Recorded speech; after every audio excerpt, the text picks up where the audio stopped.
We're seeing this all throughout history. Anytime governments have gone down this road, that in order to increase the revenues to pay for ever-expanding debt and deficits, they what? Inevitably increase taxes.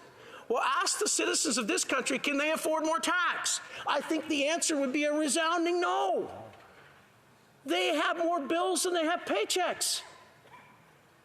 And when you get to the end of your paycheck and all you've got is another bill waiting, then a government suggests, well, we're going to quadruple your carbon tax because you'll feel better when you do it.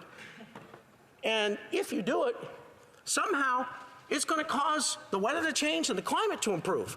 When we asked the Environment Commissioner at the Natural Resources Committee just a short time ago, is there yet in place in Canada a metric that can tell us how much the carbon tax, which is one of the major factors of inflation in this country, how much the carbon tax has reduced the amount of carbon in Canada's atmosphere? The Environmental Commissioner of Canada responded by saying, we have no such metric in place as of yet.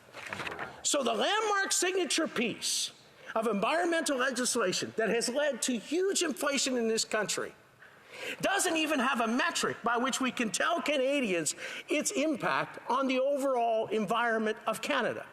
That, ladies and gentlemen, is a disgrace, and it's impossible to justify to the Canadian population while at a time of economic duress and when they're feeling the heat economically and their finances are depleting, we're going to go back as a government and tell them yet again, oh yes, we're going to keep augmenting your carbon tax because, well, we really can't tell you why, because we can't demonstrate its effect on the environment.